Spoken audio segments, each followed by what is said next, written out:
마지막 절은 합독하도록 하겠습니다. 그러나 그들은 지존하신 하나님을 시험하고 반항하여 그의 명령을 지키지 아니하며 그들의 조상들 같이 배반하고 거짓을 행하여 속이는 활같이 빗나가서 자기 산당들로 그의 노여움을 일으키며 그들의 조각한 우상들로 그를 진노하게 하였으며 하나님이 들으시고 분내어 이스라엘을 크게 미워하사 사랑 가운데서 세우신 장막 곧 실로의 장막을 떠나시고 그가 그의 능력을 포로에게 넘겨주시며 그의 영광을 대적의 손에 붙이시고 그가 그의 소유 때문에 분내사 그의 백성을 칼에 넘기셨으니 그들의 청년은 불에 살라지고 그들의 처녀들은 혼인노래를 들을 수 없었으며 그들의 제사장들은 칼에 엎드러지고 그들의 과부들은 애곡도 하지 못하였도다. 그때에 주께서 잠에서 깨어난 것처럼 포도주를 마시고 고함치는 용사처럼 일어나사 그의 대적들을 쳐 물리쳐서 영원히 그들에게 욕되게 하셨도다. 또 요셉의 장막을 버리시며 에브라임 지파를 택하지 아니하시고 오직 유다 지파와 그가 사랑하는 시온산을 택하시며 그의 성소를 산의 높음같이 영원히 두신 땅같이 지으셨도다. 또 그의 종 다윗을 택하시되 양의 우리에서 취하시며 전장을 지키는 중에서 그를 이끌어내사 그의 백성인 야곱 그의 소유인 이스라엘을 기르게 하셨더니 같이 읽겠습니다. 이에 그가 그들을 자기 마음의 완전함으로 기르고 그의 손의 능숙함으로 그들을 지도하였도다. 아멘. 하나님의 말씀입니다. 우리가 시편 78편을 묵상하는데 이 시편 78편은 이 마스길입니다. 마스길, 교훈이죠. 깊이 새겨야 될 가르침이라는 뜻입니다. 이 시편에서 13편이 이 마스길 시편인데 공통적으로 강조하는 내용은 한 가지입니다. 바로 하나님께 소망을 두며 살아가는 것이죠. 여러분 잘 아는 마스길 시편 42편이 있지 않습니까? 사슴이 시냇물을 찾아 갈급한 같이 내 영혼이 주님을 찾기에 갈급하나이다. 내 영혼아 내가 어찌 낭망하였는가? 너는 하나님을 바라. Put your hope in God. 하나님 앞에 소망을 두라는 내용입니다. 시편 78편은 특별히 그 중에서도 마스길 중에서도 다음 세대의 신앙을 전수하라는 내용을 가지고 있습니다. 그래서 이 재산이나 지식보다 더 본질적인 것, 그것이 무엇이냐? 하나님을 신뢰하는 믿음을 다음 세대에게 전해줘야 된다. 그래서 그 대표로 하나님을 따랐던 유다와 그렇지 않았던 에브라임을 비교하면서 또 그 중에서도 유다 지파 중에서도 마지막까지 소망이 되는 다윗을 붙잡으라는 내용입니다. 그리고 어제 말씀을 보면 우리는 하나님의 두 가지 모습을 볼 수 있었습니다. 하나는 10가지 재앙으로 애굽을 심판하시는 하나님의 공의, 또 하나는 양떼를 인도하시는 목자처럼 자기 백성을 지키시고 끝까지 은혜를 베푸시는 하나님의 신실하심을 볼 수 있었습니다. 그런데 이렇게 놀라운 은혜와 인도하심에도 불구하고 여전히 이스라엘 백성은 하나님을 배반하고 우상을 섬기며 불순종의 길을 걷게 됩니다. 그 결과 오늘 말씀처럼 어떻게 됩니까? 하나님의 장막이 떠나게 되고 대적의 손에 넘기게 되죠. 그러나 오늘 말씀도 거기서 끝나지 않습니다. 하나님은 다윗을 통해서 이스라엘을 회복시키시고 끝까지 변함없이 신실하시게 그 은혜의 역사를 이루어간다는 것입니다. 오늘 두 가지를 나누기 원합니다. 첫 번째는 하나님의 은혜를 망각하고 속이는 활처럼 빗나간 이스라엘의 모습, 무엇이 문제인가? 두 번째는 그럼에도 불구하고 하나님께서 어떤 대안을 갖고 계신가, 어떤 대책이 있으신가? 바로 다윗이죠. 그래서 그것을 통해서 다시 한번 하나님의 인내와 은혜를 깨닫는 저와 여러분이 되시길 예수님의 이름으로 축원드립니다. 먼저 오늘 말씀, 첫 번째 말씀은 이스라엘 백성을 가리켜 속이는 활이라고 얘기합니다. 속이는 활같이 빗나간 이스라엘. 우리 시편 78편 56절부터 57절의 말씀을 다시 한번 읽겠습니다. 그럴지라도 그들은 지존하신 하나님을 시험하며 반항하며 그분의 증거를 지키지 아니하며 그들의 조상들처럼 배반하고 속임수로 행하며 속이는 활같이 빗나가며. 여기 노란색으로 쳐져 있는 동사들 여러분 주목하시기 바랍니다. 다 이 중에 하나만 해도 우리는 잘못된 사람이라고 얘기하는데 보십시오. 하나님을 시험하며 반항하며 증거를 지키지 아니하며 배반하고 속임수로 행하며 빗나가며. 이 56절 처음 부분에 나오는 그럴지라도, 그 앞에 있는 것을 배경으로 하는데 하나님께서 열방을 내쫓고 기업 부르주시고 각 지파가 땅에 정착하도록, 여러분 민수기의 내용 기억하시죠? 다시 말해서 하나님께서는 약속대로 그들을 완전히 자유케 하셨습니다. 그러나 여전히 그들의 마음은 노예의 마음, 포로의 마음이 갖고 있었고 바뀌지 않았던 것입니다. 이 말씀에서도 하나님을 시험하고 배반하고 명령을 지키지 않은 거예요. 그래서 이스라엘 백성을 말씀에서 뭐라고 비유합니까? 속이는 활이라고 이야기합니다. 속이는 활. 요즘 우리나라가 국제 무대에서 활약할 때 특히 스포츠 분야에서 많이 활약을 하죠. 그 중에서도 10년에 10연패를, 양궁 10연패, 올림픽에서 양궁 10연패를 한 종목이 이 양궁인데, 심지어는 저희 나라가, 저희 한국이 얼마만큼 양궁을 잘하느냐, 실내에서는 경기를 안 한대요. 실내에서 경기를 하면 경기가 끝나지 않는다고 합니다. 실외에서 바람이 불어가지고 변수가 있어야 경기가 끝나지, 연습 경기도 실내에서는 안 한다고 할 정도로. 그런데 이 양궁, 관역을 맞추기 위해서 집중하고 정말 고도의 기술이 필요한데, 아무리 궁사가 뛰어나다 하더라도, 아무리 그 사람이 잘한다고 해도 관역을 못 맞추는 경우가 있습니다. 무엇입니까? 활이 잘못되었을 때, 활이 엉뚱한 방향으로 화살이 날아가게 된다는 것입니다.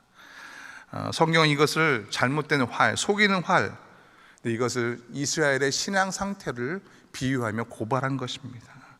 활 자체가 처음부터 잘못 만들어졌기 때문에 아무리 겨냥하고 당겨도 원하는 방향으로 가지 않는 것입니다. 궁수가 아무리 정성스럽게 조준해도 활이 삐뚤어졌기 때문에 화살이 엉뚱한 곳으로 가게 되고요. 이것은 겉으로는 회개하는 척하지만 속으로는 전혀 변하지 않는 이스라엘 백성의 마음을 이야기합니다. 이 죄란, 이 히브리어로 원래는요, 표적을, 관역을 빗나갔다는 의미입니다. 활이 뒤틀린 것입니다. 이유가 뭘까요? 여러 가지 이유가 있지만 오늘 본문은 이렇게 말합니다. 58절의 말씀 같이 읽겠습니다. 자기 산당으로 하나님의 진노를 일으키고 조각한 우상으로 그를 경노하게 하였으며, 진노하게 하였으며. 이 산당에서 드린 예배, 우상 예배가 바로 그것입니다. 출애굽기 1세대가 가나안에 못 들어가고 2세대가 들어갔죠. 근데 그들이 들어가서 제일 먼저 보게 된 것은 산당 안에 있었던 가나안의 신들입니다. 엄청난 물질의 신들, 바알. 그러면서 어떻게 하냐면요, 거기 가서 바알을 섬깁니다.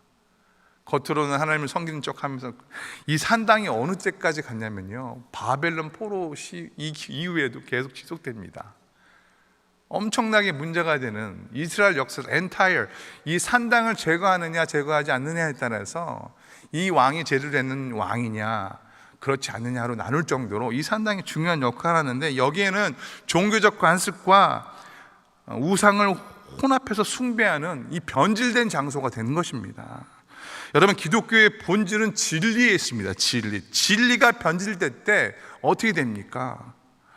진리가 변질될 때 문제가 일어나기 시작합니다. 우리가 부흥이라고 말하는 건 다른 것이 아닙니다.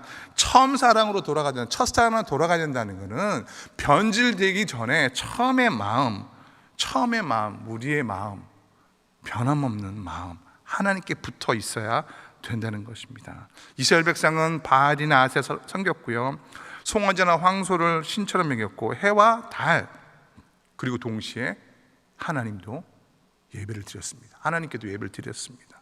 결과가 어떻게 됩니까? 59절과 60절의 말씀입니다.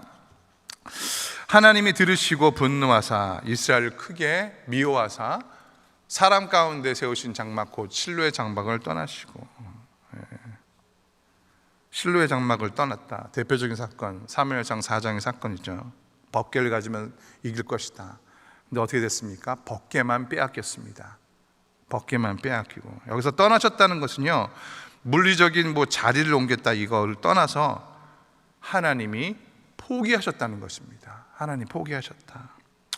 로마서 1장 28절에 보면은 그들이 마음에 하나님 두기를 싫어하며 하나님께서 그들을 그 상실한 마음들 어떻게 해요? 내버려 두사. 영적인 유기, 하나님께서 등을 돌리시고 이스라엘은 전쟁에 피하며 젊은이들은 불에 타 죽고 처녀들은 시집을 못 가게 되고 혼인도 못 하게 되고 제사장마저 칼에 쓰러지는 비극들이 나오게 됩니다. 너무 슬픔이 커서 과부들조차 울지 못합니다. 이 모든 일이 속이는 활과 같은 이스라엘 백성들의 마음의 태도에서 나온 것입니다. 잠언 4장 23절 우리가 새겨야 될 말씀이라고 생각합니다. 우리 같이 한번 읽어볼까요? 잠언 4장 23절 같이 읽겠습니다. 시작. 무릇 지킬 만한 것보다 내 마음을 지키라. 생명의 근원이 이에서 남이니라. 마음을 지키는 우리가 할 수 있나요? 절대로 할 수 없습니다. 누가 하셔야 됩니까? 성령께서 하셔야 됩니다. 성령께서 도와주셔야 우리가 할 수 있습니다. 성령으로 충만케 하여 주십시오. 나의 이 마음을, 내 마음이 혹시라도 삐뚤어져 있다면 그 마음으로 화를 쏘게 되면 관역도 안 맞고요, 다른 사람을 쏠 수도 있고요, 나 자신을 위험하게 할 수도 있습니다. 사랑하는 여러분, 이 시대에 속이는 활이 되지 않도록 우리의 마음을 말씀과 성령으로 바르게 사시는 저와 여러분이 되시길 예수님의 이름으로 축원드립니다. 두 번째는 무엇입니까? 그럼에도 불구하고 잊지 않으시는 하나님의 은혜입니다. 하나님은 그들 향해 진노하셨고 성막에서 떠나셨으며 슬픔과 심판이 그들 가운데 임했습니다. 그러나 여전히 반전이 일어납니다. 이렇게 말씀하십니다. 시편 78편 65절과 69절 말씀 같이 한번 읽어보겠습니다. 65절부터 69절의 말씀 읽겠습니다. 하나님이 마치 잠에서 깨어난 용사처럼 일어나신다고 기록되어 있습니다. 그때 주께서 잠에서 깨어난 것처럼 포도주를 마시고 고함친 용사처럼 일어나사 그의 대적들을 쳐 물리쳐서 영원히 그들에게 욕되게 하셨다. 여러분, 이것은 단순히 하나님의 분노를 묘사하는 것이 아니라 오히려 하나님의 극적인 계획과 회복의 시작을 알리는 장면입니다. 하나님은 더 이상 침묵 안 하시고요, 이스라엘의 대적을 향해 치시며 구원의 역사를 다시 이루십니다. 하나님은 그저 진노하고 심판하시는 분이 아니라 포기하지 않으시고 끝까지 성실하신 변함없으신 하나님이십니다. 그래서 하나님께서는 그 성소를 다시 세우시고 유다 지파와 시온산을 선택했다고 고백합니다. 무너졌던 성막과 예배가 회복이 되고 백성을 다스릴 지도자가 세워지는 것, 그리고 유다 지파 중에서 누구를 택하십니까? 우리 시편 78편 70절에서 72절의 말씀 같이 읽겠습니다. 또 그종 다윗을 택하시되 양의 우리에서 취하시며 전양을 지킨 중에서 그들을 이끌어내사 그의 백성인 야곱 그의 소유인 이스라엘을 기르게 하셨더니 이에 그가 그들을 자기의 마음의 완전함으로 기르고 그의 손의 능숙함으로 그들을 지도하였도다. 여러분, 이 말씀은요 굉장히 은혜가 됩니다. 하나님께서 다윗을 어디에서 부르셨습니까? 양의 우리에서 취하셨습니다. 왕궁에서 취하신 것이 아니라 다윗이 일하는 장소 그 현장에서 하나님께서 어떻게 하셨다고요? 취하시고 전양을 지키는 중에서 그를 이끌어냈다. 여러분, 하나님께서는 특별한 사람, 스펙이 있거나 눈에 띄는 인물이 아니라 조용히 자신의 자리를 지키며 그 생활 가운데 삶의 자리를 지키는 사람을 택하신다는 것입니다. 취하신다는 것입니다. 하나님은 외모를 보시는 것이 아니라 스펙을 보시는 것이 아니라, 여러분, 그래서 지그지글려가 이런 말을 했습니다. 이 태도가 고도를 만든다. Attitude, determine altitude. 말 장난인데 중심을 보시는 하나님께서 지금도 성실하게 살아가는 사람들을 찾는다는 것입니다. 우리가 종종 사무엘상 16장 7절에 하나님은 사람이 보는 것 같지 아니하고 외모를 보는 것이 아니라 중심을 본다고 말을 하죠. 중심을 본다는 것이 무슨 의미입니까? 제가 이렇게 보니까 이제 다윗 담임 목사님께서 설교 매주마다 하시지만 항상 궁금한 것이 있었습니다. 다윗이 왜 이 양의 무리에 집착했을까? 사실 다윗이 8번째 아들이잖아요. 이스라엘은 장자가 아버지의 재산의 절반을 갖습니다. 그러면 8번째 아들이 가질 그 양은 몇 마리가 될까요? 한 마리가 될까요? 두 마리 될까요? 제가 보기에는 다윗은 아버지 이새로부터 받을 분깃이 거의 없습니다. 아무것도 없어요. 그럼에도 불구하고 사실 그 양들 다 형들의 양이거든요. 그 양들을 어떻게 합니까? 목숨을 갖고 지킵니다. 목숨을 갖고. 목숨을 걸 이유가 없음에도 불구하고 다윗은 목숨을 걸고 양을 지킵니다. 그냥 사자가 나타나서 흐르면 되고요. 곰이 나타나면 그냥 한 마리 희생하면 됩니다. 굳이 목숨을 걸 이유가 없습니다. 그런데 다윗이 그 양을 지키기 위해 했던 연습이 무엇입니까? 물맷돌을 던지는 겁니다. 매끄러운 물맷돌을 던지는 연습을 몇 번을 했을까요? 몇 번을 했을까요? 저는 정말 생각해 보면은 저희가 이제 운동할 때 보면 몇 번 슛을 던지는가, 농구에서도 그러는데 보통 뭐 NBA 선수들이 하루에 1000번씩 슛 연습을 한다고 그러더라고요. 마찬가지로 다윗도 하루에 한 1000번 정도는 이 물맷돌을 던졌을 거라고 생각합니다. 그러니까 골리앗을 한 번에 이렇게 맞췄죠. 양을 지키기 위해서 막대기로 연습합니다. 그런데 하나님께서는요, 그 몇 마리 안 되는 양을 지키는 태도를 보면서 다윗을 선택하신 것입니다. 그리고 그 양치기 소년에게 이스라엘 백성 전체를 맡기신 것입니다. 여러분, 오늘 여러분에게 주는 무슨 일이든지 그것이 하나님의 일인 줄 믿으시고 목숨을 거시는 저와 여러분이 되실 예수님의 이름으로 축원드립니다. 아무도 아멘 안 하시는데, 아멘. 전화를 거셔도요, 목숨을 놓고 전화하시고요. 그래서 처음에 그 사람의 태도가 중요합니다. 제가 속해 있던 단체, 그 단체는요, 저희 예전에 제가 청년 때 섬겼던 단체는 3년 동안 프로베이션 기간을 두었습니다. 그 3년 동안은요, 아무것도 그 간사에게 맡기지 않습니다. 리더라는 직책을 맡기지 않습니다. 왜냐? 3년이 지난 후에 선교단체에서 나갈 확률이 70%가 넘어요. 그래서 3년 동안은 그 사람의 태도를 봅니다. 주변 사람들의 평판을 듣고, 리더십의 얘기를 듣고, 저는 찬양인도를 했었지만 그 사람이 찬양인도 잘하고 은사가 아닙니다. 그 사람의 태도가 어떤가를 보고요, 그 다음에 3년이 지난 후에 다시 회의를 합니다. 그리고 그 사람을 리더로 세웁니다. 태도가 중요합니다. 우리가 어떤 일을 할 때. 여러분, 다윗이 특별해서 하나님이 세우신 것이 아니라 다윗은 계산하지 않았습니다. 생각하지 않았습니다. 그럼에도 불구하고 자신의 일상에서 목숨을 걸고 살아가는 사람들이 비범한 것입니다. 사역해보면요, 딱 한 가지 결론이 있습니다.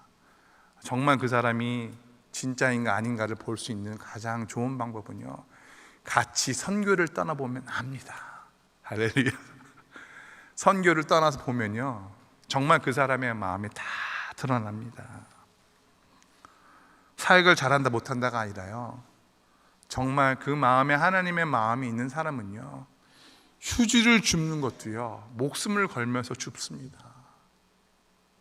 전도자 하나 주는 것도 목숨을 걸면서 주고요. 이번에 우리 권사님들 가서 너무 제가 도전받았어요. 음식 하실 때 목숨을 걸면서 하시더라고요. 음식을 밖에 나가서 전도하는 것도 아니고 그런데도 불구하고 부엌에서 하루 종일 어떻게 하면 이 음식으로 사람들을 섬길 수 있을까? 앞에서 나서는 것보다 더 중요한 것입니다. 하나님은 다윗처럼 양의 우리와 같은 곳에서 자신에게 맡겨진 작은 일에도 충성된 사람, 삶의 자리에서 성실하게 하나님 앞에 서 있는 사람을 사용하십니다. 보십시오. 처음에 택하시되 취하시되 이끌어내사 기르게 하셨더니, 처음엔 하나님이 다윗을 그렇게 하셨고요, 나중에 제가 빨간 글씨로 PPT 해놓은 건 보십시오. 거기서는요, 다윗이 하나님의 마음을 가지고요, 그들을 어떻게 합니까? 양육합니다. 그들을 기르고 그들을 지도하였다. 그래서요, 리더는 완벽한 사람이 아니라 어떤 사람입니까? 하나님의 마음을 갖는 사람입니다. 하나님이 조준한 그 활과 자신의 뜻을 일치시키는 사람, 그 사람이 바로 하나님의 마음을 가진 사람, 하나님이 쓰시는 사람입니다. 사랑하는 성도 여러분, 우리도 지난날에는 속이는 활처럼 살았을지 모르지만, 그래서 우리의 예배가 흐려지고 또 마음에 온전히 집지 못했다면 여러분 여전히 신실하시고 우리를 포기하지 않으시고 그리고 다시 일으켜 세우시는 하나님을 기억하시기 바랍니다. 그리고 이렇게 묻고 계십니다. 내가 너를 부른 자리에서 내가 성실하게 너희 일을 감당하고 있느냐? 하나님은 지금도 성실함으로 자신을 따른 사람들, 중심이 바른 사람들, 작지만 자신에게 맡겨진 충성된 일을 감당하는 사람들, 그리고 그런 사람들이 이 시대의 다윗이 될 줄 믿습니다. 여러분, 크고 놀라운 무언가를 하려고 하지 마시고요, 오늘 우리에게 지켜진 작은 일 하나를 하는 것, 그것이 하나님이 기뻐하시고 찾으시는 믿음의 모습인 줄 믿습니다. 하나님께서는 속이는 활과 같은 백성에게도 회복의 길을 여시며 또한 다윗 같은 사람을 세우셔서 은혜의 역사를 이루어 가셨습니다. 오늘도 우리가 그러한 은혜의 도구가 되기를 예수님의 이름으로 축원드립니다. 우리 같이 기도하도록 하겠습니다. 하나님, 우리가 더 이상 속이는 활이 아니라 명중되는 활이 되기를 원합니다. 하나님, 날마다 예배를 드리는 자세에서 먼저 우리가 바뀌게 하여 주시고, 하나님 말씀 가운데, 찬양 가운데 하나님의 음성을 듣는 하나님 그런 은혜가 우리 가운데 있게 하여 주시옵소서. 우리 같이 한번 통성으로 말씀 붙들고 기도하도록 하겠습니다. 사랑과 은혜가 많으신 하나님 아버지, 다시 한번 말씀을 통해서 깨달음을 얻게 됩니다. 하나님, 오늘도 하나님께서 준비된 사람을 사용하시는 것을 볼 수 있었습니다. 하나님, 다윗이 아버지 잘나서가 아니라, 다윗이 무언가 있어서가 아니라, 스펙이 좋아서가 아니라, 하나님 외모가 좋아서가 아니라, 하나님 다윗의 중심을 보시고 다윗이 하나님 아버지 작은 일을 통해서 하나님 앞에 성실하게 나아가는 그 모습으로 하나님 아버지 사용하셨던 것처럼, 하나님 오늘도 우리가 이 세상에 속이는 활이 되는 것이 아니라 하나님께서 온전히 맡기신 양들을 하나님 아버지 완전함으로 능숙함으로 하나님 아버지 지도하는 자들이 될 수 있도록 먼저 우리 자신을 준비시켜 주시옵소서. 하나님 우리 누구보다도 우리를 잘 아시는 하나님, 때로 우리가 실패하고 절망하고 무너지고 넘어져도 하나님 포기하지 않으시는 하나님이신 줄 믿습니다. 하나님의 뜻을 따르지 못했던 속이는 활과 같았던 하나님 그 모든 것들을 내려놓고 오늘도 하나님 손에 붙들려 나아가게 하여 주시옵소서. 영광스러운 하나님의 소유답게 축복의 통로로 사용하여 주시옵소서. 마지막으로 한 번 더 기도할 때, 지금도 멕시코 땅에서 선교를 하고 있는 우리 KM 중고등부 학생들을 기억하며 또 인도하시는 권희연 전도사님과 우리 선생님들 기억하시며 우리 같이 통성으로 우리 멕시코 단기 선교팀을 위해서 기도하도록 하겠습니다. 사랑과 은혜가 많으신 하나님 아버지, 지금도 멕시코 땅에서 하나님의 복음을 간절히 전하는 우리 귀한 하나님 아버지 청년들을 아버지 기억하여 주시옵소서. 우리 자녀들을 기억하여 주시옵소서. 한 명 한 명 가운데 함께해 주셔서 하나님 아버지, 이제 선교에 거의 이제 중반으로 치닫고 있는데 하나님 아버지 지치지 않도록, 하나님 아버지 어렵지 않도록, 하나님 몸과 영혼이 어렵지 않도록 하나님 은혜를 베풀어 주시길 기도합니다. 특별히 수고하시는 우리 권혜원 전도사님 가운데 함께하여 주시고 하나님의 은혜를 베풀어 주시기를 간절히 소원하며 기도합니다.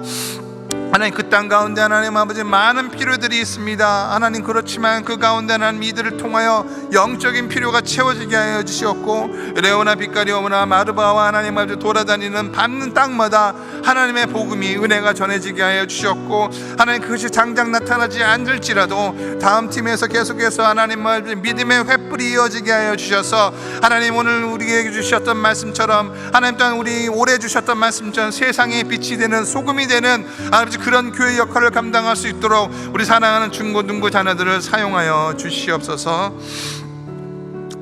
사랑과 은혜가 많으신 하나님 아버지, 오늘도 말씀을 대하며 다시 한번 깨달음을 얻기 원합니다. 하나님, 아버지 속이는 살처럼 살아가는 것이나 활처럼 살아가는 것이 아니라 하나님 앞에서 명중되는 활로서 하나님의 뜻을 가지고 살아가는 우리 모두가 되게 하여 주시옵소서. 특별히 그 일을 위해서 멕시코 땅에 가 있는 우리 KM 중고등부 학생들을 기억하여 주시고 수고하시는 권영환 전도사님과 또 우리 선생님들, 그리고 하나님 우리 자녀들이 그 땅을 밟고 하나님 그 땅 가운데 살아계신 하나님을 만나고 경험하는 아버지 그 은혜가 평생의 삶 가운데 임할 수 있도록 축복하여 주시옵소서. 하나님 교회 안에 많은 환우들이 있습니다. 병으로 또 하나님 아버지 여러 가지 질마로 인해서 하나님 아버지 힘들어하는 모든 환우들을 위로하여 주시고 격려하여 주시고 성령의 위로하심이 그들 가운데 임하게 하여 주셔서 하나님 속히 침상에서 나와 우리 함께 예배드리는 은혜가 우리 모든 환우들 가운데 있게 하여 주셨고 절대로 낭망하지 않게 하시고 낙심하지 않게 하셔서 하나님 은혜를 더하시는 은혜가 그 하나님 아버지 침상 가운데 있게 하여 주시옵소서. 이제는 우리 주 예수 그리스도의 은혜와 하나님 아버지 극진하신 사랑과 성령님의 감동감화 역사하심이 오늘도 변함없는 하나님의 은혜를 기억하고 돌아가는 모든 믿음의 종들에게, 특별히 지금도 멕시코 땅에서 선교하고 있는 우리 중고등부 자녀들에게 지금부터 영원까지 함께 계시기를 간절히 축원하옵나이다. 아멘.